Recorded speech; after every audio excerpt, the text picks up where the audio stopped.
ভাবে করতে পারো, মারে খুশি রাখো, বাবারে খুশি করতে পারলেই আল্লাহর জান্নাত তোমার জন্য খোলা হয়ে যাবে। সুবহানাল্লাহ। তো মা বাবার সাথে ভালো সম্পর্ক রাখবেন, পাশাপাশি আত্মীয়তার হক বজায় রাখবেন। ওয়াসিলুল আরহাম, নবীজি বললেন আত্মীয়তার সম্পর্ক তোমরা বজায় রাখো। আত্মীয়তার সম্পর্ক বজায় রাখলে কি হবে? এক হাদিসের ভেতরে এসেছে, নবীজি বলেছেন কেউ যদি তার হায়াতটাকে বৃদ্ধি করতে চায়, তার রিজিক যদি বাড়ায় নিতে চায়, সে যেন আত্মীয়তার সম্পর্ক বজায় রাখে। আত্মীয়তার খোঁজ খবর নেবেন, আত্মীয় স্বজনের সাথে ভালো সম্পর্ক রাখবেন, ওদেরকে দেখাশোনা করবেন, বিপদে আপদে কাছে যাবেন, খোঁজ খবর নেবেন। রসুল বলছেন তাইলে তোমার সম্পদও বাড়বে, হায়াতও বাড়বে। সুবহানাল্লাহ কয় নাকি? ডাক্তারের কাছে যান, ওষুধ খান, কত কিছু করতেছেন, হাই হাই কোনো কাম হয় না। আত্মীয়তার সম্পর্ক আপনার নাই, বাপ সাথে 14 গোষ্ঠীর কারোর সাথে আপনার ভালো সম্পর্কই নাই, কারো খোঁজই নেন না, তা আপনার হায়াত বাড়বে কেমনি? কিছুদিন পরে এমনি ঠুস করে মরে যাবেন। রসুল বলেছেন হায়াত যদি বাড়াতে চাও আত্মীয়তার সম্পর্ক বজায় রাখো, যদি রিজিক বাড়াতে চাও আত্মীয়তার সম্পর্ক বজায় রাখো। এই কাজটা আমরা করতে পারবো ইনশাল্লাহ। কয়টা গেল? 3টা। 1 সালাম, 2 ওয়াতইমুত তাআম, ক্ষুধার্তদেরকে খাবার দেওয়া, 3 ওয়াসিলুল আরহাম, আত্মীয়তার সম্পর্ক বজায় রাখা। 4 নাম্বার রসুল বলছেন ওয়াসাল্লু বিল্লাইলি ওয়ান নাসু নিয়ামুন, মানুষ যখন ঘুমিয়ে যাবে তখন গভীর রাতে নামাজে দাঁড়ায় যাও। সুবহানাল্লাহ। গভীর রাতে নামাজ আদায় করো। মানুষ যখন ঘুমিয়ে যায় তখন নামাজে দাঁড়ায় যাও। নবীজি বলেন এই 4টা কাজ যারা করবে, মানুষকে সালাম দেবে, ক্ষুধার্তদেরকে খাবার দেবে, আত্মীয়তার সম্পর্ক বজায় রাখবে, আর রাত্রিবেলা নামাজে দাঁড়ায় যাবে, রাসূলুল্লাহ বলেছেন তাদখুলুল জান্নাতা বিসালাম, আনন্দে আনন্দে নাচতে নাচতে খুশিতে জান্নাতে ঢুকে যাও। আরো আস্তে কোন সুবহানাল্লাহ। কয়টা কাজ? সবাই বলেন কয়টা? আগের গুলোতে ইমান তো লাগবে, ইমান ছাড়া জান্নাতে যাওয়া যাবে না। এটা হাদিসে ব্যাখ্যা আপনাদেরকে দিয়েছে, কিন্তু প্রত্যেকটা কথার পেছনে ব্যাখ্যা দিয়েছে। এখন আর গভীর রাত করবো না, 12:30 বাজে, এখনই শেষ করবো ইনশাআল্লাহ। 1 নাম্বার রাসূল বললেন ইয়া আইয়ুহান নাস আফশুস সালাম, হে মানব গোষ্ঠী বেশি বেশি সালাম দাও। ওয়াতইমুত তাআম, ক্ষুধার্তকে খাবার দাও। ওয়াসিলুল আরহাম, আর আত্মীয়তার সম্পর্ক বজায় রাখো। ওয়াসাল্লু বিল্লাইলি ওয়ান নাসু নিয়ামুন, মানুষ যখন ঘুমায় যায় তখন নামাজে দাঁড়াও। তাদখুলুল জান্নাতা বিসালাম, এই 4টা কাজ করলে হাসতে হাসতে আনন্দে জান্নাতে ঢুকে যাও। প্রথম রাসূল মদিনায় এসে এই কথাগুলো বলেছেন। সুতরাং আমার বন্ধুগণ, আসুন এই 4টা কাজ আমরা সকলে ঐক্যবদ্ধভাবে যার যার জায়গা থেকে করার জন্য চেষ্টা করবো ইনশাআল্লাহ। আমরা অভাবীদেরকে খাবার দেওয়ার চেষ্টা করব, আত্মীয় স্বজনের সাথে সুসম্পর্ক বজায় রাখব, আমরা মানুষের সঙ্গে সাক্ষাৎ হলে সালাম দেব, গভীর রাতে নামাজ দাঁড়ানোর জন্য চেষ্টা করব। আল্লাহ তাআলা এই 4টা কাজ আমাদের সকলকে আমাদের জীবনের ভেতরে, আমাদের প্রত্যেকের এই বডির ভেতরে আল্লাহ তাআলা তৈরি করার তৌফিক দান করেন, বলেন আমিন। যত কথা বলেছি, কোনো কথায় যদি আপনারা কষ্ট পেয়ে থাকেন আল্লাহর রাস্তায় আপনাদের কাছে ক্ষমা চেয়ে নিচ্ছি। আর যতগুলো কথা বলেছি, কোনো কথায় যদি ভুল হয়ে যায়, আল্লাহ পাক আপনাদের সকলের অন্তর থেকে সমস্ত ভুলগুলো মুছে দিন। সঠিক যতগুলো কথা আমি বলেছি, আপনারা যারা শুনেছেন, প্রত্যেকটা কথার উপরে আমাকে এবং আপনাদের সকলকে বাস্তব জীবনে আমল করার তৌফিক দান করুন। পড়ুন আমিন, আরো জোরে পড়ুন আমিন। হাযা মা ইলমি ওয়াল ইলমু ইনদাল্লাহ, আলাইহি তাওয়াক্কালতু ওয়া ইলাইহি উনীব। দোয়া হয়ে যাবে। ইস্তিগফার পড়েন, আস্তাগফিরুল্লাহ রাব্বি মিন কুল্লি যামবিন ওয়া আতুবু ইলাইহি, লা হাওলা ওয়ালা কুওয়াতা ইল্লা বিল্লাহিল আলিয়্যিল আযীম। নবীজি যখন মানুষের কাছে এখনো কালেমার দাওয়াত দেন নাই, কিন্তু তিনি নবুয়ত প্রাপ্ত হয়েছিলেন। বিশ্বনবী কুরাইশের লোকদেরকে ডাক দিলেন পাহাড়ের উপরে উঠে, ইয়া কুরাইশ তাল, ও কুরাইশের লোকেরা এদিকে আসো। কুরাইশের সমস্ত লোকেরা রাসূলুল্লাহর সামনে এসে হাজির হয়ে গেল। নবীজি বললেন, আচ্ছা বলো তো দেখি তোমাদের মাঝে আমি কেমন ব্যক্তি? এক বাক্যে কাফেররা সামনে দাঁড়িয়ে থাকা সব মানুষগুলো বলল, মুহাম্মদ, আমাদের মাঝে তুমি সবচাইতে শ্রেষ্ঠ উত্তম ব্যক্তি। তোমার মতো ভালো মানুষ আমাদের মক্কাতে আর একটাও নাই, তোমার মতো এমন চরিত্রবান আর একটাও নাই। তোমারে আমরা এত বিশ্বাস করি যার কারণে তোমার নাম দিছি আমরা আল আমিন। সুবহানাল্লাহ কম। নবীজি বললেন এত বিশ্বাস করো নাকি? আচ্ছা আমি যদি বলি পাহাড়ের পদদেশে পেছন দিকে শত্রু বাহিনী দাঁড়িয়ে আছে, যে কোনো মুহূর্তে তোমাদের উপর আক্রমণ করতে পারে, কথা আমার বিশ্বাস করবে নাকি? কাফেরেরা বলল, মুহাম্মদ তুমি যদি বলো ওই শত্রুদের মোকাবেলার জন্য আমরা এখনই প্রস্তুতি গ্রহণ করছি। কি বিশ্বাস! নবীজি বললেন আমি যদি বলি আগামী দিন সূর্যটা পশ্চিম দিগন্ত উদিত না হয়ে পূর্ব দিগন্ত উদিত না হয়ে পশ্চিম দিগন্ত উদিত হবে, বিশ্বাস করো নাকি?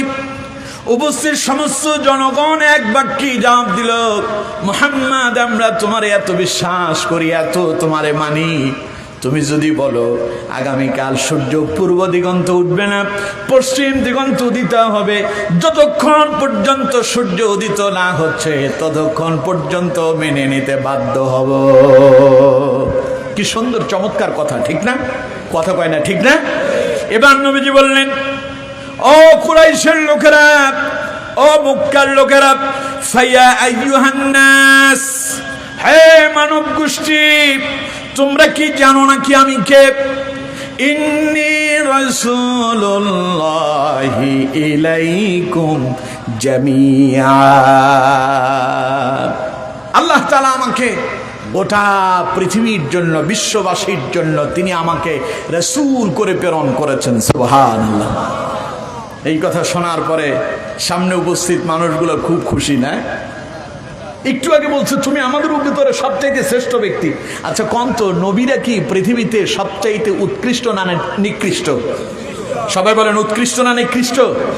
নবীদের উপরে এই পৃথিবীতে মানব সম্প্রদায়ের ভেতরে জিন জাতি বলেন, মানব জাতি বলেন, ফেরেশতা কুল বলেন, সবার উপরে নবীদের মর্যাদা কে দিয়েছেন? আরো জোরে বলেন কে?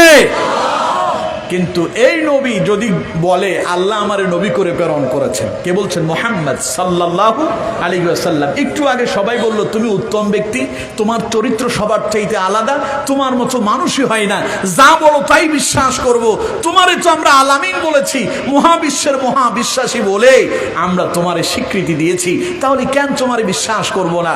রাসূলুল্লাহ যখন বুঝতে পারলেন হ্যাঁ এই লোকগুলোর অন্তরে তো আমার প্রতি দারুণ মহাব্বত আছে, বোঝা গেল এখন তাদেরকে কালেমার দাওয়াত দেওয়া যাবে, দিলেই কাজে লাগবে। নবীজি যখন দাওয়াত দিলেন, যখনই বললেন ইন্নী রাসূলুল্লাহি ইলাইকুম জামিআ, নিঃসন্দেহে অবশ্যই আমি তোমাদের মাঝে আল্লাহর একজন রাসূল হয়ে সমগ্র পৃথিবীবাসীর জন্য এসেছি। সুবহানাল্লাহ। লোকগুলোর চেহারা মলিন হয়ে গেল, কেউ কেউ মনে মনে চিন্তা করতেছে আল্লাহ বুঝি আর মানুষ দেখলো না। তোমার বাপ নাই, জন্মের পরে তোমার মা ইন্তেকাল করছিল, কিছুদিন পরে তুমি তোমার দাদার কাছে লালিত পালিত হয়েছিলে, তোমার দাদার ইন্তেকালের পরে চাচার কাছে লালিত পালিত হইছো, তোমারে বুঝি আল্লাহ নবী বানালো, আল্লাহ বুঝি আর কারোরে দেখলো না। আমার বন্ধুগণ, কিন্তু কেউ সাহস করে কথা বলে না, মনে মনে বলতেছে। সামনে দাঁড়িয়ে থাকা নবীজির প্রতিবেশী, নবীজির চাচা আবু লাহাব বলল, তাব্বাত ইয়াদা আবি লাহাবিন ওয়া তাব। নবীজির চাচা আবু লাহাব বলল, হে মুহাম্মদ তুমি ধ্বংস হয়ে যাও। সঙ্গে সঙ্গে আল্লাহ আয়াত নাযিল করলেন, তাব্বাত ইয়াদা আবি লাহাবিন ওয়া তাব মা আগনা আনহু মালুহু ওয়া মা কাসাব সায়াসলা নারান যাতা লাহাবিন ওয়া ইমরাআতুহু হাম্মালাতাল হাতাব ফি জিদিহা হাবলুম মিন মাসাদ। পড়েন আল্লাহু আকবার। নবীজির চাচা, আপন মানুষ, কাছের মানুষ, আবু লাহাব বলল, মুহাম্মদ তুমি ধ্বংস হয়ে যাও। নবীজি চুপ করে দাঁড়ায় আছেন। নবীজি মনে করলেন এখন দাওয়াত দিলে কাজে লাগবে। আবু লাহাব জবাব দিল, মুহাম্মদ তুমি ধ্বংস হয়ে যাও। তুমি কি করে নিজের নবী দাবি করেছো? নবীজি কোনো কথা বললেন না। আল্লাহ পাক জবাব দিলেন আর বললেন, ওরে আবু লাহাব শুনে রাখ, আমার নবী কখনো ধ্বংস হবে না। আমার নবীকে আমি ধ্বংস হওয়ার জন্য সৃষ্টি করি নাই, বরং তুই আবুল আহাব আমার রাসূলের বিরুদ্ধে আঙ্গুল উঁচু করেছিস, আমি আল্লাহ তোরে অভিশাপ দিলাম, তুই নিজেই ধ্বংস হয়ে গেলি। ঘোষণা কার? জোরে বলেন কার? মা আগনা আনহু মালুহু ওয়া মা কাসাব, তোর হাতও ধ্বংস, তোর সম্পদও ধ্বংস, কিছুই তোর কাজে আসবে না। সবগুলোকে যিনি নস্যাৎ করে দিলেন, ধ্বংস করে দিলেন, তিনি কে? সুতরাং তোমার অনেক টাকা থাকতে পারে, তোমার অনেক পাওয়ার থাকতে পারে, তোমার অনেক ক্ষমতা থাকতে পারে, তুমি অনেক বড় দলের নেতা হতে পারো, বিশাল বড় লিডার হতে পারো, তোমার অনেক ক্ষমতা থাকতে পারে, যদি আল্লাহর কোরআন আর রাসূলুল্লাহর বিরুদ্ধে যদি যাও, আবু লাহাবের মতো তোমারে আল্লাহ নাস্তানাবুদ করে ছাড়বেন, ঠিক কিনা? তোমার অবস্থা হবে ফেরাউনের মতো, তোমার অবস্থা হবে নমরুদের মতো, তোমার অবস্থা হবে কারুনের মতো, তোমার অবস্থা হবে আবু জাহেলের মতো, তোমার অবস্থা হবে আবু লাহাব, উতবা, সাইবা, মুগিরাদের মতো। আল্লাহ রাব্বুল আলামিন তোমারেও জিল্লতি দিয়া দুনিয়া থেকে তোমার নাম নিশানা মুছে দেবে, ঠিক কিনা? আমাদের দেশে যেই লোকটা বিগত 16 বছর কোরআনের বিরোধিতা করছিল, কোরআনের আইন দিয়ে রাষ্ট্র পরিচালনা করতে চাই নাই, কোরআন প্রেমিকদেরকে ধরে ধরে জেলখানায় বন্দী করছিল, সেই আমাদের বিগত 16 বছরের আগের সেই প্রধানমন্ত্রীর নাম কি? সবাই বলেন কি? হাসিনা শব্দের অর্থ সুন্দরী, নামের অর্থ কি? সুন্দরী। এখন আপনার একখান মেয়ে হয়েছে, আপনারও যদি বলা হয় যে আপনার মেয়েটার নাম রাখেন হাসিনা, আপনি রাখবেন? কেন? কারণ এটা এখন আমাদের কাছে কলঙ্কিত, ঠিক কিনা? আপনার একখান ছেলে হয়েছে, আপনারা যদি বলা হয় ছেলেটার নাম রাখেন আবু জাহেল, রাখবেন? যদি বলা হয় ফেরাউন, রাখবেন? নমরুদ, 1 কোটি টাকা দেওয়া হবে, রাখবেন? আপনি বলবেন যে প্রয়োজনে মরে যাব, তারপর ওই রকম শয়তানদের নামে নিজের সন্তানের নাম রাখবো না, ঠিক কিনা? এই জন্য যারা কোরআনের বিরোধিতা করছেন, যারা আলেমদের বিরোধিতা করছেন, যারা ইসলামের বিরোধিতা করছেন, আল্লাহর আইনের বিরুদ্ধে যারা বিদ্যাঙ্গুলি প্রদর্শন করছেন, আপনাদের অবস্থায় ফেরাউন নমরুদের মতো হবে, নাম নিশানা মুছে যাবে, মানুষ আপনাদের নাম শুনলেই থুতু নিক্ষেপ করবে, ঠিক কিনা? এই জন্য সাবধান এবং সচেতন হতে হবে। পারবো আমরা ইনশাআল্লাহ? জোরে বলেন পারবো ইনশাআল্লাহ? কোথা থেকে এসেছি স্মরণ আছে? হযরত আব্দুল্লাহ ইবনে সালাম রাদিয়াল্লাহু তাআলা আনহু ঈমান কবুল করলেন হিজরতের, রাসূলুল্লাহর হিজরতের কয়দিন পরে? ভুলে গেছেন? 1 দিন পরে। কয়দিন পরে? প্রথম দিন রাসূলুল্লাহরে দেখলেন, কিন্তু ওই দিন ঈমান কবুল করেন নাই। রাসূলের জামান থেকে কিছু পবিত্র কথা শুনেছেন, সেগুলোই আপনাদেরকে আজকে শোনাবো ইনশাআল্লাহ। দ্বিতীয় দিন তিনি রাসূলুল্লাহকে কিছু প্রশ্ন করলেন, নবীজি জবাব দেওয়ার পরে হযরত আব্দুল্লাহ ইবনে সালাম রাদিয়াল্লাহু তাআলা আনহু তিনি ঈমান কবুল করলেন। প্রথম দিন তিনি রাসূলুল্লাহকে দেখলেন, কি দেখলেন এবং কি শুনলেন সেগুলো আমরা যদি নিজের জীবনে ধারণ করতে পারি। আমার আগের বক্তা আলোচনা করেছিলেন তাকওয়ার উপরে, তার আগের বক্তা আলোচনা করেছিলেন ঈমানের উপরে। যদিও আমি এখানে ছিলাম না, আমি ছিলাম কোথায়? না, আমি পথে ছিলাম না, আমি আরো অনেক আগে আসছি, প্রায় 8টার আগেই মনে আমি এসে পৌঁছায় গেছি। আমি ছিলাম এখানে রেস্ট হাউসে। তা আমি যেখানে ছিলাম সেখান থেকে বসে আমি বক্তাদের আলোচনাগুলো শুনছিলাম। দুইজনই কোরআন এবং হাদিস দিয়ে দারুণ দারুণ কথা বলেছেন। একজন বলেছেন ঈমান, আরেকজন বলেছেন তাকওয়ার উপরে। ঈমান এবং তাকওয়া দুইটার মাধ্যমে মিলবে আল্লাহর জান্নাত। কি মিলবে কন্ত? এখন আমি আপনাদেরকে যেটা শোনাবো, একজন বললো তো ঈমানের কথা, আরেকজন বললো তাকওয়ার কথা, আমি বলবো সহজে জান্নাতে যাওয়ার কথা। সুবহানাল্লাহ কোন? নবীজির প্রথম কথাগুলো, রাসূল হিজরতে এলেন মদিনায়, তখন এই কথাগুলো তিনি বলেছিলেন। শুনুন আমার বন্ধুগণ, হযরত আব্দুল্লাহ ইবনে সালাম রাদিয়াল্লাহু তাআলা আনহু বললেন, قال لما قدم النبي صلى الله عليه وسلم المدينة انجفل الناس قبله। নবীজি যখন হিজরত করে মক্কা থেকে মদিনায় এলেন, রাসূলুল্লাহর আগমনের খবর শুনে লোকেরা নবীজিকে দেখার জন্য, রাসূলকে দেখার জন্য সবাই নবীজির দরবারের দিকে সবাই ছুটতে লাগলো, যেতে লাগলো। হযরত আব্দুল্লাহ ইবনে সালাম বলছেন, আর লোকেরা বলতে লাগলো ওয়াকিলা, তারা বলা বলি করছে, কদ কাদিমা রাসূলুল্লাহ সাল্লাল্লাহু আলাইহি ওয়াসাল্লাম, তিনি আল্লাহর রাসূল সাল্লাল্লাহু আলাইহি ওয়াসাল্লাম এসেছেন। সুবহানাল্লাহ।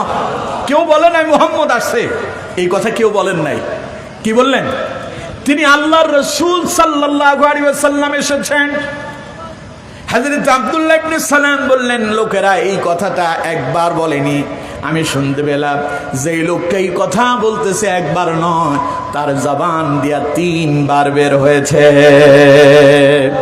তারা বলল, কদ কাদিমা রাসূলুল্লাহ, কদ কাদিমা রাসূলুল্লাহ, কদ কাদিমা রাসূলুল্লাহ সাল্লাল্লাহু আলাইহি ওয়াসাল্লাম, তিনি আল্লাহর রাসূল সাল্লাল্লাহু আলাইহি ওয়াসাল্লাম এসেছেন, তিনি আল্লাহর রাসূল সাল্লাল্লাহু আলাইহি ওয়াসাল্লাম এসেছেন, তিনি আল্লাহর রাসূল সাল্লাল্লাহু আলাইহি ওয়াসাল্লাম এসেছেন।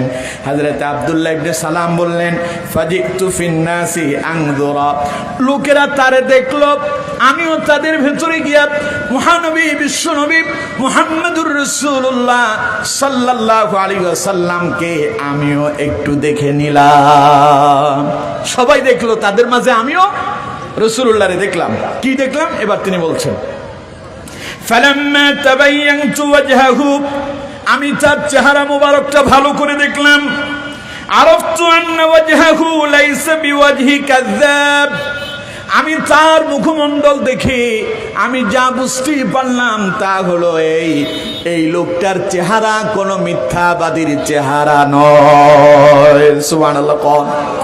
মক্কার লোকেরা রাসূলুল্লাহর পাগল বলেছিল, ওরা রাসূলুল্লাহকে কাযযাব বলেছিল, মিথ্যাবাদী বলেছিল। নবীজিকে তারা পাগল বলেছিল, ওরা রাসূলুল্লাহকে মাজনুন বলেছিল, ওরা রাসূলুল্লাহকে জাদুকর বলেছিল, তারা রাসূলুল্লাহকে কবি বলেছিল। আর হযরত আব্দুল্লাহ ইবনে সালাম রাদিয়াল্লাহু তাআলা আনহু বললেন, আমি বিশ্বনবী মুহাম্মদুর রাসূলুল্লাহ সাল্লাল্লাহু আলাইহি ওয়াসাল্লামের পবিত্র চেহারা মোবারকটা দেখলাম। এত সুন্দর চেহারা দেখে আমি বুঝতে পারলাম এটা কোনো সাধারণ মানুষের চেহারা নয়, এই লোকটা কোনোদিন মিথ্যাবাদী হতে পারে না। পানি তিনি ক্ষমতায় দেওয়ার জন্য বসে থাকেন। আমার রাসূল জীবনের 63 বছর জিন্দেগিতে রাসূলুল্লাহ 0 থেকে দাওয়াতি কাজ শুরু করেছেন। আল্লাহ পাক বলছেন, ওয়া আনা আউয়ালুল মুসলিমিন, রাসূলুল্লাহ বলেছেন আমি সব তখন প্রথম মুসলমান ছিলাম। 0 থেকে দাওয়াতি কাজ শুরু করলেন। জীবনের এই দাওয়াতি কাজ করতে গিয়া রাসূল মানুষের কাছে নিজেকে নবী বলে পরিচয় করতে গিয়া একটা মুহূর্তের জন্য, একটা সেকেন্ডের জন্য, একটা ন্যানো সেকেন্ড, মাইক্রো সেকেন্ড সময়ের জন্য রাসূল মিথ্যা কথা বলেন নাই। পড়েন না সুবহানাল্লাহ। এমন নবী হযরত আব্দুল্লাহ ইবনে সালাম দেখেই বললেন এটা মিথ্যাবাদীর চেহারা হতে পারে না। এই জন্য আমার বন্ধুগণ, আমি বলি, মাঝে মধ্যে বলি আর কি, আমার দেশে যত নেতা আছে জীবনে মিথ্যা কথা আছে, ফাহিশা কথা আছে, মন্দ কাজ আছে, কিন্তু একজন নেতার জীবনে কোনো মিথ্যা কথা নাই, তিনি মুহাম্মদুর রাসূলুল্লাহ সাল্লাল্লাহু আলাইহি ওয়াসাল্লাম। এই জন্য নেতা হিসেবে, আদর্শ হিসেবে আদর্শ গ্রহণ করতে হবে মুহাম্মদুর রাসূলুল্লাহ সাল্লাল্লাহু আলাইহি ওয়াসাল্লামের আদর্শ। পারবো আমরা? কথা কয় না, পারবো আমরা? আমরা স্লোগান দিই অমুক নেতার চরিত্র ফুলের মতো পবিত্র, খোঁজ নিয়ে দেখেন তার চরিত্র ছাগলের পায়খানার চাইতে নিকৃষ্ট। অথচ ফুলের মতো পবিত্র চরিত্র ছিল মুহাম্মদুর রাসূলুল্লাহ সাল্লাল্লাহু আলাইহি ওয়াসাল্লাম। আর রাসূল করিম সাল্লাল্লাহু আলাইহি ওয়াসাল্লাম তার সাহাবীদের ব্যাপারে বলেছেন, আমার এক একজন সাহাবী আকাশের এক একটা নক্ষত্রের মতো। পড়েন সুবহানাল্লাহ। সুতরাং বন্ধু আমার, নেতা হিসেবে রাসূলকে গ্রহণ করেন, আদর্শ হিসেবে রাসূলুল্লাহর আদর্শ গ্রহণ করেন। জীবনে বিফল হবেন না, জীবনে কখনো পথভ্রষ্ট হবেন না, পথহারা হবেন না। আপনি দুনিয়াও কল্যাণ পাবেন, পরকালে আল্লাহর জান্নাতের মেহমান হতে পারবেন। এই জন্য নেতা হিসেবে গ্রহণ করব যারে, তার নাম মুহাম্মাদুর রাসূলুল্লাহ। পড়েন সাল্লাল্লাহু আলাইহি ওয়াসাল্লাম। অসুবিধা হচ্ছে আপনাদের? ছেড়ে দেব? মোটামুটি 12টা বেজে গেছে, 3 মিনিট আছে 12টা বাজার, আরো কিছু সময় চলবে। এখনো তো রাসূল কি বলেছেন সেটাই বলি নাই। এখনো আপনারা শুনলেন হযরত আব্দুল্লাহ ইবনে সালাম রাসূলুল্লাহর কেমন দেখলেন, তিনি কিভাবে নবীর প্রতি ঈমান আনলেন, তা আপনাদেরকে শোনালাম। হযরত আব্দুল্লাহ ইবনে সালাম নবীজির চেহারা দেখে বললেন এটা মিথ্যাবাদীর চেহারা হতে পারে না। আমি বিশ্ব নবীর চেহারা মুবারকটা দারুণ ভাবে দেখেছি। এবার হযরত আব্দুল্লাহ ইবনে সালাম রাদিয়াল্লাহু তাআলা আনহু বললেন, আমি তার জবান থেকে কিছু কথা শোনার জন্য বসে আছি, তিনি কি বলেন আমি তা শুনতে চাই। হযরত আব্দুল্লাহ ইবনে সালাম রাদিয়াল্লাহু তাআলা আনহু বলছেন, ফাকানা আউয়ালা শাইইন সামি'তুহু তাকাল্লামা বিহি, আমি সর্বপ্রথম নবীজি হিজরত করে মদিনায় আসার পরে তার পবিত্র জবান থেকে যে কথাগুলো শুনলাম তা হলো আন্নু ক্বালা, তিনি বলেন, ইয়া আইয়ুহান নাস, রাসূলুল্লাহ বলেছেন। কে বলছেন? সবাই বলেন, কে বলেছেন? হযরত আব্দুল্লাহ ইবনে সালাম বলছেন, বিশ্বনবীর পবিত্র জবান মোবারক থেকে আমি প্রথম কথা শুনছি। নবীজি বলছেন, ইয়া আইয়ুহান নাস, হে মানব গোষ্ঠী। নবীজি বলেন নাই হে মদিনাবাসী, নবীজি বলেন নাই হে মক্কাবাসী। তার মানে বিশ্ব নবী আগে এবং পরে আমরা যারা এসেছি, রাসূল সবাইকে উদ্দেশ্য করে বললেন, ইয়া আইয়ুহান নাস, হে গোটা পৃথিবীর মানব গোষ্ঠী। এবার রাসূলুল্লাহ বললেন, আফশুস সালাম ওয়া আত'ইমুত তা'আম ওয়াসিলুল আরহাম ওয়াসাল্লু বিল-লাইলি ওয়ান-নাসু নিয়ামুন তাদখুলুল জান্নাতা বিসালাম। পড়েন আল্লাহু আকবার। প্রথম কথা রাসূল বলছেন, আফশুস সালাম, বেশি বেশি সালামের প্রসার ঘটাও। সুবহানাল্লাহ। কোন সালাম। আমি যখন এখানে বসেছিলাম প্রথমে কি দিয়েছিলাম কন্ত? খুতবা দেওয়ার আগে কি বলেছিলাম? না কথা বলে সালাম দিয়েছিলাম? সালাম আমি দুইবার দিয়েছিলাম, কিন্তু প্রথমবার আমি শুরু করার আগেই দিয়েছি, দ্বিতীয়বার সালাম দিয়েছিলাম আনুষ্ঠানিকভাবে। অনেকে আমাদেরকে প্রশ্ন করেন, অনেকে বলে যে বক্তাদেরকে দেখি প্রথমে একবার সালাম দেয় পরে আবার সালাম দেয়, এটার কোনো মানি বুঝলাম না। প্রথমবার যখন সালাম দিয়েছিলাম লোক সংখ্যা কিন্তু সবাই এইরকম ছিল না, মাঝখানে 2-4-10 জন অনুপস্থিত ছিল, 20 জন অনুপস্থিত ছিল। পরে এই মানুষগুলো আবার এলো, তখন আনুষ্ঠানিকভাবে সবাইকে আবার সালাম দিলাম।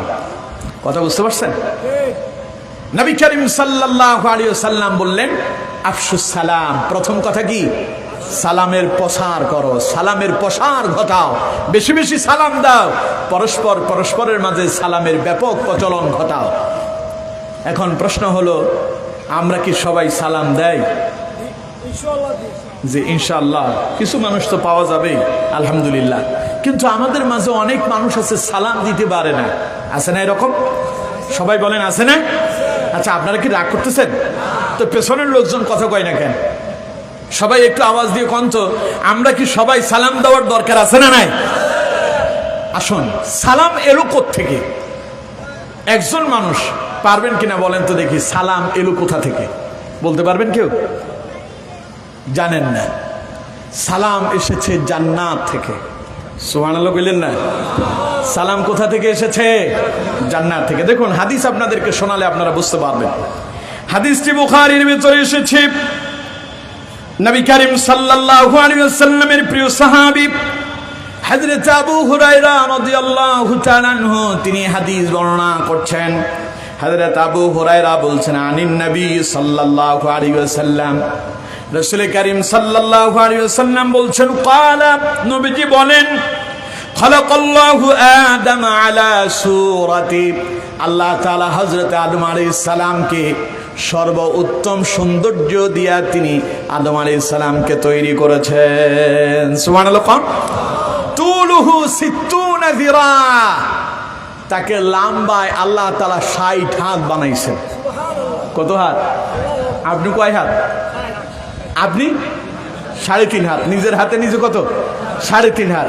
আর অন্য কেউ মাপলে হয়তো কিছু এইদিক সেদিক হইতে পারে, ঠিক কিনা? আর হযরত আদম আলাইহিস সালাম কত হাত ছিলেন? 60 হাত, 30 গজ। সুবহানাল্লাহ। কোন নবীজি বললেন, আল্লাহ তাআলা অত্যন্ত সুন্দর করে আদম আলাইহিস সালামকে তৈরি করলেন, 60 হাত লম্বা করে আল্লাহ তারে বানালেন। ফালাম্মা খালাকাহু, অতঃপর যখন আদমকে আল্লাহ পাক সৃষ্টি করলেন, ক্বালা আযহাব ফাসাল্লিম আলা উলাইকান নাফারি মিনাল মালাইকাতি জুলুসুন। আল্লাহ পাক হযরত আদমকে বললেন, আদম, ওই যে ফেরেশতাদের একটা দল বসে আছে, ওই যে ফেরেশতাদের একটা দল দেখতে পাচ্ছ যারা বসে আছে, তুমি তাদের কাছে যাও আর তাদেরকে গিয়া সালাম করো। ফাস্তামি' মা ইউহাইয়ুনাক, আর তারা কি জবাব দেয় তা ভালোভাবে শুনে নাও। ফাইন্নাহা তাহিয়াতুকা ওয়া তাহিয়াতু যুররিয়াতিক, কারণ ওই ফেরেশতারা যেই সালামের জবাব দেবে সেটাই হবে তোমার এবং তোমার পরবর্তী বংশধরদের মাঝে সাক্ষাতের সম্ভাষণ। পড়েন সুবহানাল্লাহ। কোথা থেকে কোথায় চলতেছে? আদমরে আল্লাহ বললেন যে আদম যাও ফেরেশতাদেরকে সালাম করো। এখন আদম যে সালাম করবে, সালাম কি আদম জানে? আল্লাহ শিখাইয়া দিচ্ছে। আল্লাহ শিখাইয়া দিলেন, আদম যাও ফেরেশতাদের কাছে গিয়ে সালাম করো, ওদেরকে সালাম দাও। হযরত আদম আলাইহিস সালাম তাদের কাছে গেলেন, তিনি গিয়া তাদেরকে বললেন, ফাকালা আসসালামু আলাইকুম। পড়েন সুবহানাল্লাহ। এই যে আমি আপনাদেরকে বললাম আসসালামু আলাইকুম, আপনারাও আমারে বললেন আসসালামু আলাইকুম। আবার একজন আরেকজনের সঙ্গে সাক্ষাৎ হলে আমরা যেমন একজন আরেকজনকে সালাম দেই, এই সালাম সর্বপ্রথম চলছিল যেখানে, সেই জায়গার নাম, কথা কয় না, জোরে বলেন, সেই জায়গার নাম জান্নাত। সুবহানাল্লাহ। কর হযরত আদম গিয়া ফেরেশতাদেরকে বললেন আসসালামু আলাইকুম। ফাকালু, ফেরেশতারা বলল, আসসালামু আলাইকা ওয়া রাহমাতুল্লাহ। আদম আলাইহিস সালাম বললেন আসসালামু আলাইকুম, ফেরেশতারা আসসালামু আলাইকা সাথে কি বলল? ওয়া রাহমাতুল্লাহ, একটা শব্দ বাড়ায়া বলল। তার মানে আদম আলাইহিস সালাম ফেরেশতাদের কাছে গিয়া বললেন আসসালামু আলাইকুম, তোমাদের উপরে আল্লাহর রহমত বর্ষিত হোক, তোমাদের উপরে শান্তি নাজিল হোক। ফেরেশতারা জবাব দিল, ওয়া আলাইকাস সালাম ওয়া রাহমাতুল্লাহ, তোমার উপরেও শান্তি বর্ষিত হোক আর আল্লাহর রহমত তোমার উপরে নাজিল হোক। সুবহানাল্লাহ। হযরত আদম আলাইহিস সালামকে আল্লাহ পাক বললেন, ভালো করে শিখে নাও, এটা ভালো করে আয়ত্ত করো। আদম আলাইহিস সালাম এবার দুনিয়ায় এলেন, এই সালামের প্রসার চলতে থাকলো। কিন্তু আজ আমার দেশে কিছু মডার্ন আছে, এই মডার্নগুলো ডিজিটাল মডার্ন। এরা বাপ তার সন্তানরে দেখলে পরে বলে good morning, good afternoon, good evening, good night, আর যাওয়ার সময় বলে bye bye, tata, goodbye. ঠিক কিনা? এগুলো কি মুসলমানদের শব্দ? কথা কয় না, এগুলো মুসলমানদের শব্দ? এই শব্দগুলো হলো আমেরিকার, ইউরোপের, এগুলো হলো খ্রিস্টানদের, এগুলো হলো ইহুদিদের, এগুলো হলো মুসলিমদের, এগুলো হলো পশ্চিমাদের। এটা মুসলমানদের সংস্কৃতি নয়। ঠিক কিনা? মুসলমানদের সংস্কৃতি হলে দেখা হলে, কথা কয় না, দেখা হলে আসসালামু আলাইকুম। এখন সকালবেলা মনে করেন একজন মানুষের বাপ মরছে। কি মরছে? বাপ মরছে। এখন আপনি তার যে বললেন গুড মর্নিং, গুড মর্নিং মানে শুভ সকাল। এখন কন্ত দেখি এই মুহূর্তের তার সকালটা বাপ মরা মানুষটার খুব ভালো নাকি? কথা কয় না, ভালো। আপনি যদি তারে গিয়ে বলতেন আসসালামু আলাইকুম, তোমার উপরে আল্লাহ শান্তি নাজিল করুক, দোয়া হতো না? কথা কয় না, হতো না? কিন্তু আপনি যখন গুড মর্নিং কইলেন তখন তো তার ব্যাড মর্নিং চলতেছে, খারাপ সময় যাচ্ছে, আপনি বলতেছেন গুড মর্নিং। এইভাবে করে অপসংস্কৃতি ঢুকাতে গিয়া আজ আমার দেশের মুসলমানদের জবান থেকে ইসলামের এই সুমহান বাণী মুছে যাচ্ছে। আমরা এমন অনেকে আছি, বক্তব্য দিতে আসলে পরে প্রথমে সালাম না দিয়া খুতবা দেওয়া শুরু করে দেই, তারপরে বলি উপস্থিত সভাপতি অমুক তমুক, বলার পরে বলি আসসালামু আলাইকুম। আপনাদের এখানকার এক বক্তা এরকম করছিল, আমার আলোচনার আগে যারা আলোচনা করছিলেন তাদের ভেতরে একজন এরকম বলেছিলেন, যেটা আমি ভেতর থেকে শুনতে পেয়েছি। তো এটা তার অজ্ঞতা না, হয়তো এটা তার সিস্টেমেটিক, সে এটা হয়তো ইচ্ছাকৃতভাবে এমন করে, তবে এমনটা করা যাবে না। রাসূল কারীম সাল্লাল্লাহু আলাইহি ওয়াসাল্লাম বলছেন আসসালামু ক্বাবলাল কালাম, কথা বলার আগে সালাম। অনেকে চিন্তা করতেছে হুজুর সালাম সম্পর্কে কি আমরা কম জানি, সালামের ওয়াজের দরকার কি? এরকম চিন্তা ভাবনা অনেকের আছে না? দুই একজন চিন্তা করতেছে আস্তে আস্তে বাড়ির দিকে চলে যায়, এই ওয়াজ আমরা সবাই জানি। মিয়া সাহেব মনে করছেন খালি সালাম দিলেন, যে একজন লোক বাংলাদেশ থেকে গেছে সৌদি আরব, যায় সেখানকার কোনো ভাষাই সেই বুঝে না, তো বাড়ি থেকে মা ফোন দিছে, আব্বা সৌদি আরবে তোর কেমন সময় কাটতেছে, সেখানকার ভাষা টাষা বুঝিস? কয় যে মা কি যে কও, এমন এক জায়গায় আসছি একেবারে একখান বাংলা কথাও নাই, খালি একটা আছে আসসালামু আলাইকুম। কি আছে? আসসালামু আলাইকুম। আসলে এটা কি বাংলা? কথা কয় না, এটা কি বাংলা? তা আপনি মনে করছেন আসসালামু আলাইকুম এটা বাংলা শব্দ, এটা দেখা হইলেই বললাম, আসলে এটা যে দোয়া তা আপনি আর আমি জানি না। এটা শুধু সালাম নয়, এটা জান্নাতে যাওয়ার হাতিয়ার। সুবহানাল্লাহ বললেন না? সালাম আপনাকে জান্নাত পর্যন্ত পৌঁছায় দেবে। নবী করিম সাল্লাল্লাহু আলাইহি ওয়াসাল্লাম বলছেন, ওয়াল্লাযী নাফসি বিয়াদিহি, ওই আল্লাহর নামে শপথ যার হাতে আমি মুহাম্মদের প্রাণ, যার হাতে আমার জীবন, সে আল্লাহর নামে শপথ করে বলছি, লা তাদখুলুল জান্নাতা হাত্তা তুমিনু, তোমরা ততক্ষণ পর্যন্ত জান্নাতে যেতে পারবে না যতক্ষণ পর্যন্ত না তোমরা মুমিন হতে পারবে।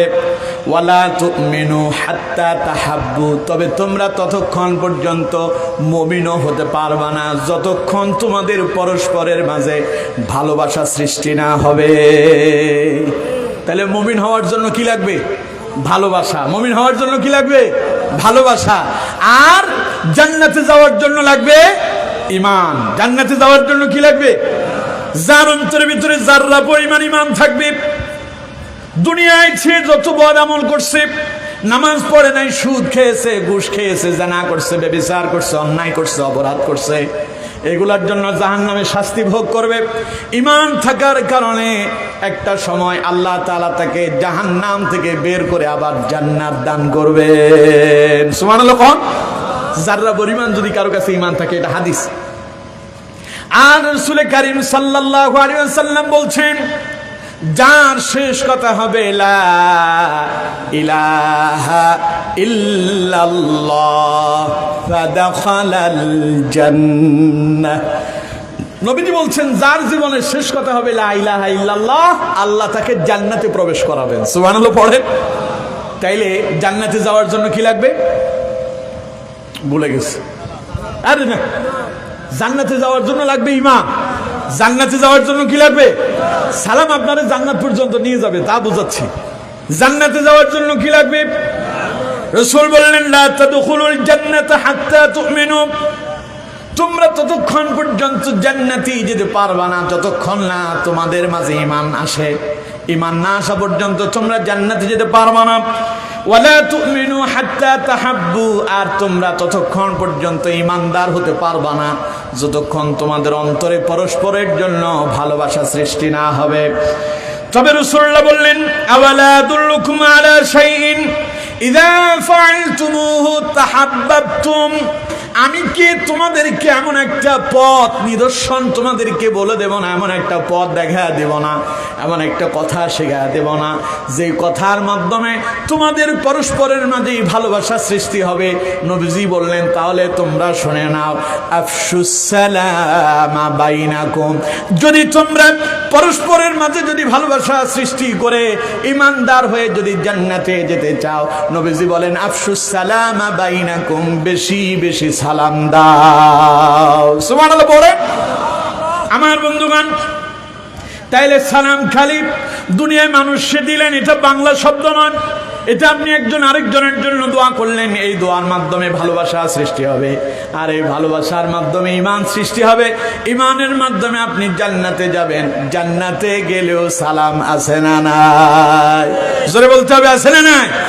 আপনাকে যখন জান্নাতে নিয়ে যাওয়া হবে, এই যে আপনারা দলবদ্ধভাবে কোরআনের মাহফিলে এসেছেন, কোরআনে আল্লাহ রাব্বুল আলামিন বলছেন, ওয়াসিকাল্লাযীনা তাকাউ রাব্বাহুম ইলাল জান্নাতি যুমারা হাত্তা ইযা জাউহা ওয়া ফুতিহাত আবওয়াবুহা ওয়া ক্বালা লাহুম খাযানাতুহা সালামুন আলাইকুম তিবতুম ফাদখুলুহা খালিদিন। চিল্লায় পড়েন আল্লাহু আকবার। আল্লাহ পাক বলছেন ওয়াসিকাল্লাযীনা তাকাউ রাব্বাহুম ইলাল জান্নাতি যুমারা, যখন জান্নাতীদেরকে দলবদ্ধভাবে জান্নাতের দিকে নিয়ে যাওয়া হবে, হাত্তা ইযা জাউহা ওয়া ফুতিহাত আবওয়াবুহা, তারা যখন জান্নাতের দরজার সামনে দাঁড়াবে। কোথায় দাঁড়াবে? সবাই বলেন কোথায়? জান্নাতীরা যখন জান্নাতের দরজার সামনে গিয়ে দাঁড়াবে, তখনই জান্নাতের ফেরেশতারা তাদেরকে দেখতে পাবে। তাদেরকে দেখে জান্নাতের দরজা খুলে দেবে আর বলবে হাত্তা ইযা জাউহা ওয়া ফুতিহাত আবওয়াবুহা ওয়া ক্বালা লাহুম খাজানাতুহা সালামুন আলাইকুম তিবতুম ফাদখুলুহা খালিদিন। আল্লাহু আকবার। ফেরেশতারা তাদেরকে দেখেই সালাম দিবে, তাদেরকে সালাম দিয়ে বলবে ফাদখুলুহা খালিদিন, সালামুন আলাইকুম তিবতুম ফাদখুলুহা খালিদিন। যাও আল্লাহর জান্নাতি সুস্বাচ্ছন্দ্যের ভেতরে থাকো, চিরস্থায়ী জান্নাতের ভেতরে তোমরা প্রবেশ করো। সুবহানাল্লাহ পড়েন। তাহলে দুনিয়ায় যদি সালামের প্রসার ঘটাতে পারেন, তার মাধ্যমে একজনের সাথে আরেকজনের মহাব্বত সৃষ্টি হবে। এই মহাব্বতের মধ্য দিয়ে ঈমান আসবে, আর এই ঈমানের মধ্য দিয়ে জান্নাতে যাবেন। আর জান্নাতে গেলে আপনি সালাম দেওয়ার আগে আল্লাহর ফেরেশতারা আপনারে সালাম জানাবে। সুবহানাল্লাহ। এই জন্য নবী করিম সাল্লাল্লাহু আলাইহি ওয়াসাল্লাম মদিনায় যাওয়ার পরে রাসূল প্রথম নসিহত করছেন, ইয়া আইয়ুহান নাস, হে মানব গোষ্ঠী, আফশুস সালাম, তোমরা পরস্পরের মাঝে ব্যাপকভাবে তোমরা সালামের প্রসার ঘটাও। এই গেল একটা। দ্বিতীয় নাম্বার, নবীজি বললেন ওয়াতাইমুত তাআম, আর তোমরা ক্ষুধার্তদেরকে খাবার দাও। ক্ষুধার্তদেরকে কি দাও? দেন আপনারা? কথা কয় না? দেন। ক্ষুধার্তদেরকে খাবার খাওয়াবেন। ক্ষুধার্তদেরকে খাবার দেওয়া এটা ছোটখাটো কোনো ইবাদত নয়। রাসূল কারীম সাল্লাল্লাহু আলাইহি ওয়াসাল্লাম বলছেন এটা হলো ইসলামের ভেতরে সর্বোত্তম ইবাদত। সুবহানাল্লাহ পড়েন। বুখারীর বর্ণনা, নবী করিম সাল্লাল্লাহু আলাইহি ওয়াসাল্লামের কাছে একজন সাহাবী এলেন। আন্না রাজুলান সালান নবী সাল্লাল্লাহু আলাইহি ওয়াসাল্লাম আইয়ুল ইসলামি খায়রুন, একজন ব্যক্তি এসে রাসূলুল্লাহর প্রশ্ন করলেন, ইয়া রাসূলুল্লাহ সাল্লাল্লাহু আলাইহি ওয়াসাল্লাম, হুজুর ইসলামের ভেতরে সবচাইতে উত্তম আমল কি? নবী করিম সাল্লাল্লাহু আলাইহি ওয়াসাল্লাম বললেন, ক্বালা তুতঈমুত তাআম ওয়া তাকরাউস সালাম আলা মান আরাফতা ওয়া মান লাম তারিফ। নবীজি বললেন ইসলামের ভেতরে সবচাইতে উত্তম শ্রেষ্ঠ একটি আমল হলো ক্ষুধার্তদেরকে খাবার দাও, আর পরিচিত অপরিচিত যাকেই দেখো তাকেই সালাম দাও। সুবহানাল্লাহ পড়ে। সালামও শ্রেষ্ঠ ইবাদত, পাশাপাশি ক্ষুধার্তদেরকে খাবার দাও শ্রেষ্ঠতম একটি ইবাদত। শুধু না, ক্ষুধার্তরা যখন খাবার চায় তাদেরকে আপনি খাবার না দিয়া কখনো তাদেরকে তাড়ায়া দিবেন না। যদি তাদেরকে খাবার না দিয়ে ক্ষুধার্তদেরকে যদি তাড়ায়া দেন, বিপদ আছে না নাই? সবাই বলেন আছে না নাই? আজও আমার সবার সঙ্গে আমার মিডিয়া ম্যান আমি বলতেছিলাম, মাঝে মধ্যে কেউ যখন আমার কাছে যখন সাহায্য চায় আমি ভয় পাই। আমি ভয় পাই এই জন্য, যদি তারা যদি না দেয়, আল্লাহ যদি আমার জিজ্ঞাসা করে তুই তারে খাবার দিলি না কেন, জিজ্ঞাসা করবে, এটা হাদিস। আশ্চর্য হয়ে যাবেন আপনারা। দেখুন হাদিসটা আপনাদেরকে শোনাই। নবী করিম সাল্লাল্লাহু আলাইহি ওয়াসাল্লাম বলছেন, এই হাদিসটি মুসলিমের ভেতরে এসেছে, ইবনে হিব্বানে এসেছে, আদাবুল মুফরাদের ভেতরে এসেছে, সহিহ আত-তারগীবের ভেতরে এসেছে, সহিহ আল জামির ভেতরে এসেছে, সহিহ আস-সাগীরের ভেতরে এসেছে। রাসূল করিম সাল্লাল্লাহু আলাইহি ওয়াসাল্লাম বলছেন, কিয়ামতের দিন আল্লাহ পাক কিছু মানুষদেরকে পাকড়াও করবেন, আর তাকে বলবেন, আমার বান্দারে, আমি তো একদিন তোমার কাছে গিয়েছিলাম ক্ষুধার্ত অবস্থায়, আমি তোমার কাছে খাবার চেয়েছিলাম, আমার বান্দা তুমি তো সেই দিন আমারে খাবার দাও নাই, কেন আমারে খাবার না দিয়া তুমি তাড়ায় দিয়েছ? আল্লাহর বান্দা বলবে, আল্লাহ আপনি হলেন রব্বুল আলামিন, আপনি বিশ্বের স্রষ্টা, আপনি হলেন আমাদের রব, तमाम পৃথিবীর আপনি প্রতিপালক। কি করে আপনি আমার কাছে গেলেন? আমি তো আপনারে দেখি নাই, কেমনে আমি আপনারে আপ্যায়ন করব? আমি তো আপনারে পাই নাই।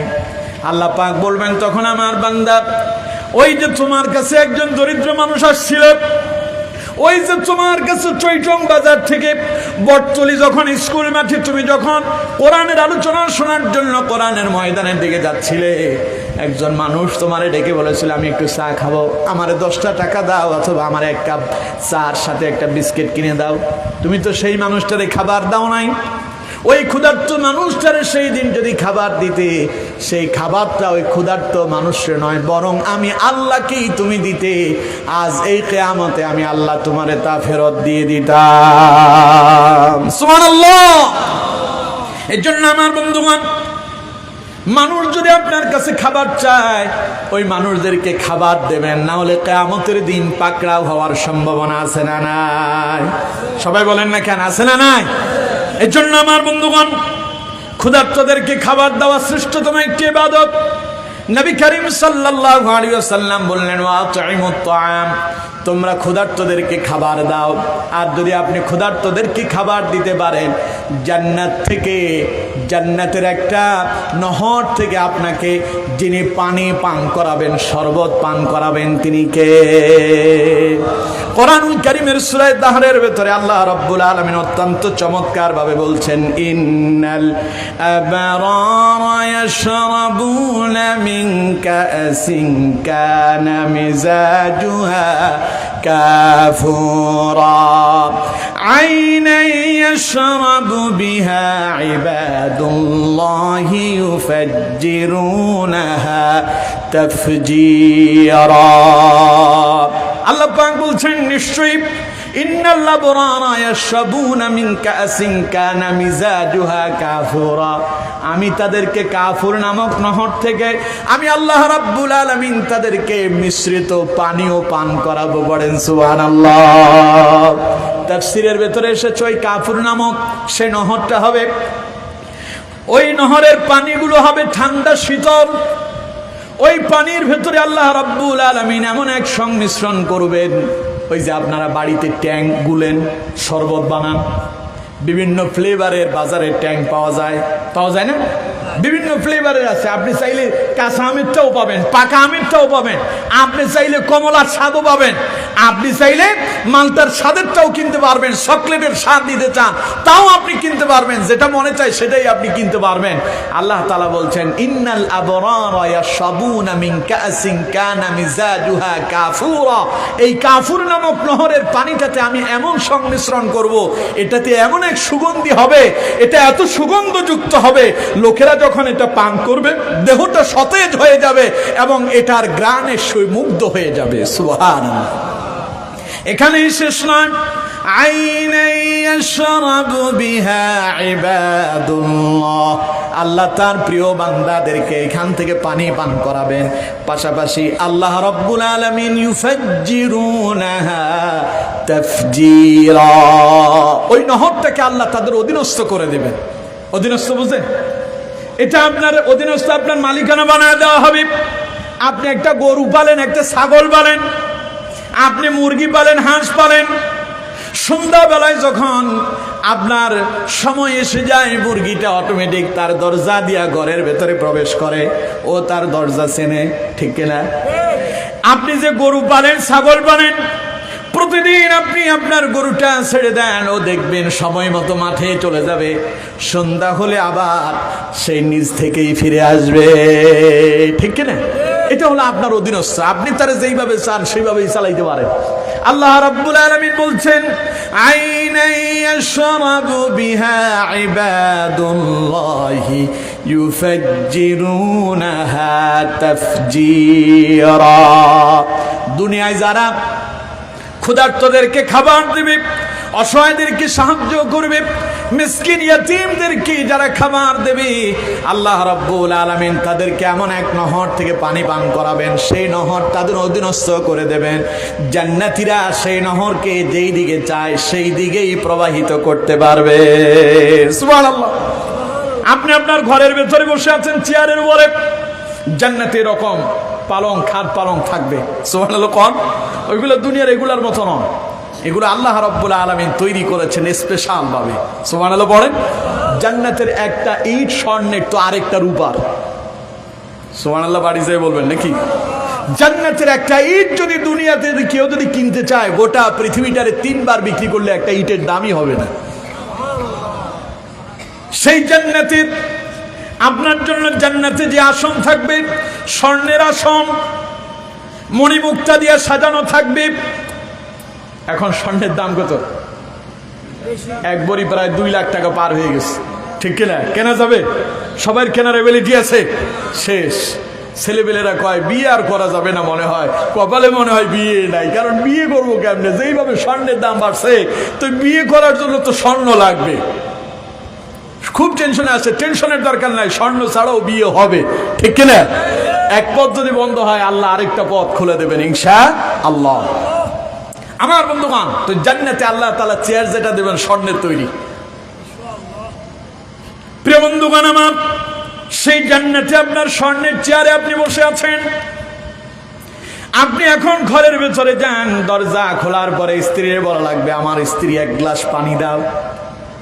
বউ এখন ঘুমের ভেতর থেকে উঠে আপনার জন্য দরজা খুলছে, বেচারি এখন আপনার জন্য দরজা খুলে দিয়ে কি একখান বিপদে বসছে, এবার পানি আনতে হবে।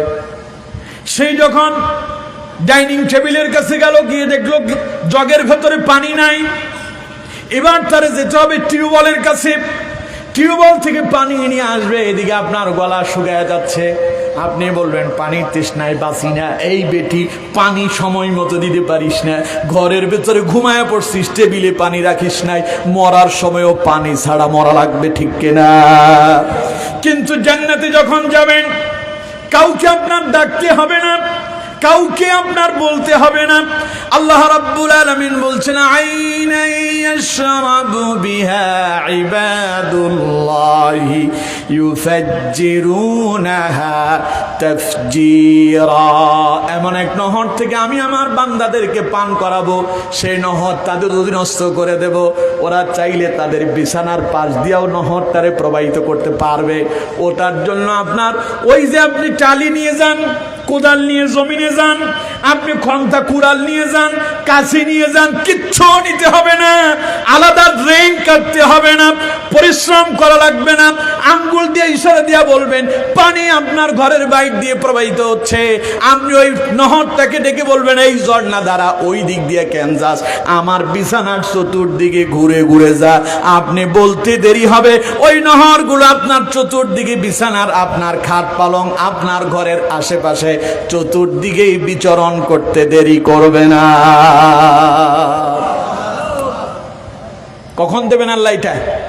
যদি ক্ষুধার্তদেরকে খাবার দেন, সুবহানাল্লাহ কইলেন না? সুতরাং আমার বন্ধুগণ, রাসূল করিম সাল্লাল্লাহু আলাইহি ওয়াসাল্লাম বললেন, আফশুস সালাম, একে অপরকে সালাম দাও। দ্বিতীয় নাম্বার বললেন, ওয়া তুইমুত তাআম, আর ক্ষুধার্তদেরকে খাবার দাও। 3 নাম্বার বললেন, ওয়াসিলুল আরহাম, আত্মীয়তার সম্পর্ক বজায় রাখো। কিসের সম্পর্ক? আত্মীয়তার সম্পর্ক। বুঝেন তো? আত্মীয়তার সম্পর্ক বুঝেন তো? আপনার মা, খালা, দাদা, চাচা, নানা, জ্যাঠা যা আছে, এগুলো সব আপনার সম্পর্কের আত্মীয়। এদের সাথে ভালো ব্যবহার করতে হবে, এদের সাথে সম্পর্ক বজায় রাখতে হবে। অনেকে বলবে, হুজুর কি আবার বাপ চাচার সঙ্গে কি বলেন, আপনার ওই চাচা, জ্যাঠা, নানা, দাদা, খালা, ওদের সঙ্গে সম্পর্ক রাখবে। বাপের সাথেই সন্তানের সম্পর্ক নাই, মায়ের খবরই নাই না। বউ নিয়ে উনি বাসা বাড়িতে থাকে, বউ তার আপন হয়েছে, মা তার দুশ্মন হয়ে গেছে। এইরকমও কিছু শয়তান আমাদের দেশে, আপনাদের টইটঙে পেকুয়াতে তো নাই, আছে? কি বদমাশ, কি শয়তানের শয়তান হয়েছে। বউ যা কয় তা ঠিক, কিন্তু মা যা কয় সব বেঠিক। মায়ের কথাই শুনতে পারে না, মা তার কাছে বিষ হয়ে গেছে। বউ একখান পাইয়া মারে ভরে গেছে। আচ্ছা কম তো দেখি, বউ বড় আপন না মা বড় আপন? মায়ের সেইটা আপন আর কেউ আছে? জোরে বলেন, আছে? মা যে 10 মাস 10 দিন গর্ভে ধরিয়া করেছেন আমাদের ঋণী, গায়ের চামড়া কাটিয়া দিলেও, গায়ের চামড়া কাটিয়া দিলেও সেই ঋণ শোধ হবে না জানি মা, সেই ঋণ শোধ হবে না জানি। ঠিক না? মায়ের ঋণ পরিশোধ করতে পারবেন? বউ পাওয়ার পরে বউরে এত আপন করছে, এখন মা শত্রু হয়ে গেছে। খবরদার, বউয়ের যে হক আছে তা আদায় করবেন, কিন্তু মায়ের অধিকার আগে দেখতে হবে। বুঝতেছেন আমার কথা? অসুবিধা হচ্ছে আপনাদের? সুতরাং আমার বন্ধুগণ, অনেকে বলবেন হুজুর আত্মীয় স্বজনের খবর নেব কি, মায়েরই খবর নেয় না। খবরদার, এমনটা করা যাবে না। রাসূল বলছেন হুমা জান্নাতুকা ওয়া নারুকা, মা তোমার জান্নাত, মা তোমার জাহান্নাম। ঘরের ভেতরেই জান্নাত আর জাহান্নাম পড়ে আছে।